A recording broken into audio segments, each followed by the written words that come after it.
This is The Traditions of the Hopi by H.R. Voth, 1905. So we're looking at, 120 years ago, more or less. And this is chapter number 5 in the book, as we usually go in succession.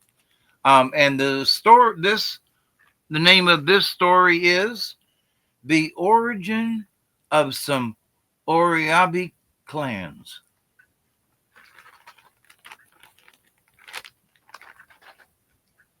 Away down the Sipapu, in the underworld, the people lived in the same manner as they do here. The wife of the chief of the bear clan often danced in the butterfly dance, the Polihitkivi, at which the chief got angry. The spider clan had also a chief. The bear chief sent the Pumkong to hunt for them another life, Katsi, or a world, and see whether they could not get out.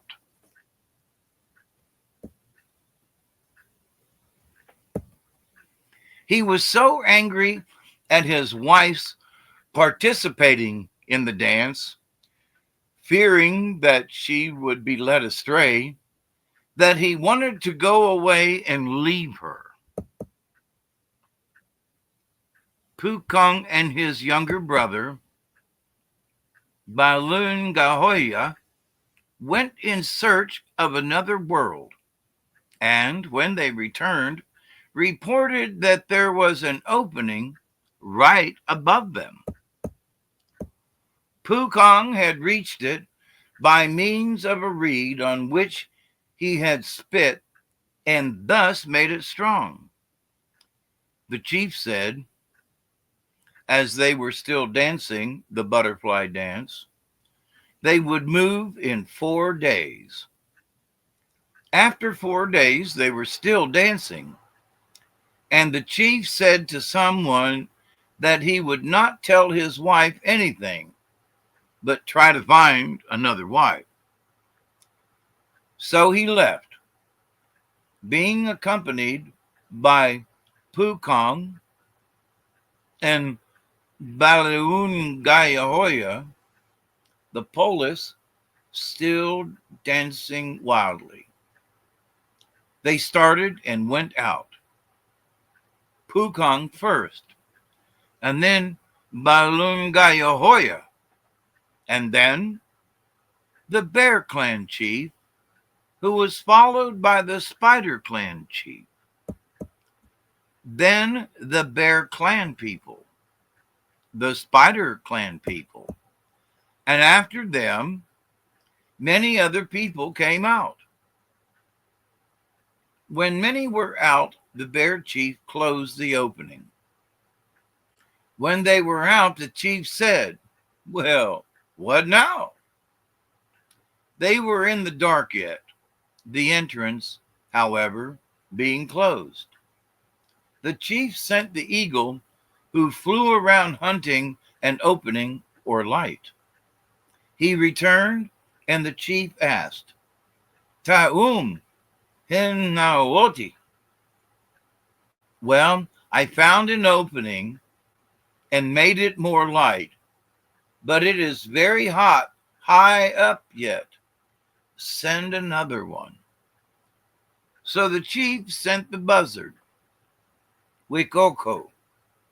The latter ascended higher, but got burned. Hence, he has no feathers on his head and wings, but he made it higher. When he returned, the chief said, "Thank you. Well, what now?" "Now it is somewhat better. The sky has been opened somewhat more, and it is much lighter." The question arose, which way? The bear clan spoke for the south, the spider clan for the north, and the latter talking more and getting the greater crowd, the Spider Clan went northward. This clan traveled northward, the chief first, the people following. After 4 nights, they came to a nice country where the North Old Man, Quinne Uhataka, lives. But it was cold there. The chief decided that they would stay. So the people were glad and began to plant corn, watermelon, melons, sweet corn, and etc. The chief had brought with him the colt and the altar of the blue flutes. When the corn began to grow, the chief put up his altar, sang and fluted. But he did all that alone. So the corn, etc., grew nicely, but when it tasseled and the ears began to develop, it became cold, and the crop was destroyed. Ishohi! Oh, the people exclaimed. They tried it another year, but the same thing was repeated in every respect. Again, no crop. Another year it was tried, but now the corn only began to tassel, and the 4th year it was still very small when the frost killed it. Then there was dissatisfaction. Ishohi! Oh, our father, you have spoken falsely. You said it was good here. So they all also started southward after the bear people. After the first night, the chief said to his wife, "You bathe yourself." This she did in warm water. Then she rubbed her body and collected the small scales which she had rubbed from her skin and handed them to her husband. He laid them on a blanket until there was a considerable quantity of them. He then wrapped this in a reed receptacle, sang over it, and waved it 4 times, whereupon the scales turned into burrows and rushed out. "What is that?" the people asked. "Those are burrows," the chief said. So they were glad that now they would not have to carry everything themselves, not any longer. And the chief said that now they would move on towards the rising sun. The chief and his wife repeated the same performance, but instead of burrows, Spaniards came out. To them the chief said, "You put supplies and your things on the burrows and follow the other Hopi, that is, the Bear Clan. And when you overtake them, kill them." So the Castilians went south and the Spider people went southeast, following a stream, Noniopaya, a rolling stream, because of the high recoiling waves. They came to a nice place where they stayed 1 year and planted and reaped a crop. From there they proceeded southeast, stopped another year at a certain place where they again planted, but were harassed by enemies. They saved a portion of the crop, and proceeding farther southeast, they ascended a bluff or a mesa, staying another year and planting in the valleys. Thus they stopped in all at 10 different places. But being constantly harassed by the people along the water, they never planted more than once. Finally, they arrived where the sun rises, and the Americans Bahanas live. With them they became friends. Here they planted. Their children learned the language a little, and they stayed there 3 years. They also here learned that the Bear Clan had been there and had already gone westward again. The spider people followed, arrived at Oraibi, where they found the Bear Clan, whom they joined. Their chief was then Mashito. They also had the Eototo and Eoholi Kachinas, the Bear Clan. This clan had gone south from the Sipahampuni. They had with them the Atoto Kachina. They soon found the young corn ear, Pikash people, with the Aholi Kachina, who wanted to join them. So the Bear Clan chief took them along. They stopped at a place and here had a good crop because they had the two Kachinas with them. The next year, they came to a clear stream. In all, they stopped 10 times before arriving at the Americans, where the sun rises. Here they stopped 4 years.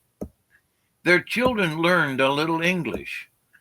The land being scarce, the Americans told them to go west and hunt land for themselves.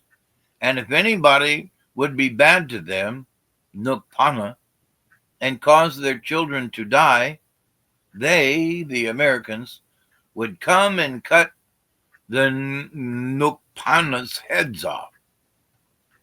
This was told them because they, the Americans, had been told that down in the old home there had been Papwaktu, sorcerers. So they traveled westward, found the Pueblo, but no good land that they could get. So they finally arrived at Shungopavi, where some people lived, and there they settled down. One time the people saw that the chief, Mashito, held a sweet corn ear between every 2 fingers, at the time eating from the other hand. Corn was very scarce at that time, so the people spoke to him about his greediness, at which he got angry and left, taking with him the Atoto and Aholi. Hunters later found them at a rock, now bean spreading place, Bapu Moyapani, where there is still a stone on which there is some writing called Mashitubiine. Mashito left his wife at Shungopavi, also his people, who then formed the Shungopavi Bear Clan. When the hunters found him, they informed the people at Shungopavi.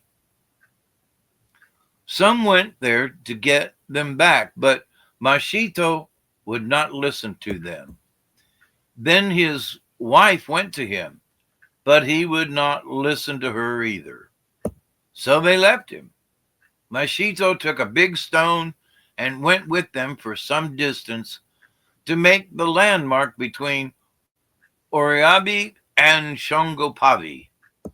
The people said several times, "Put it here," but he would not listen until arriving at a place called Okapochomo, where he placed it, thus making a landmark between the fields of the Shungopavi and his own.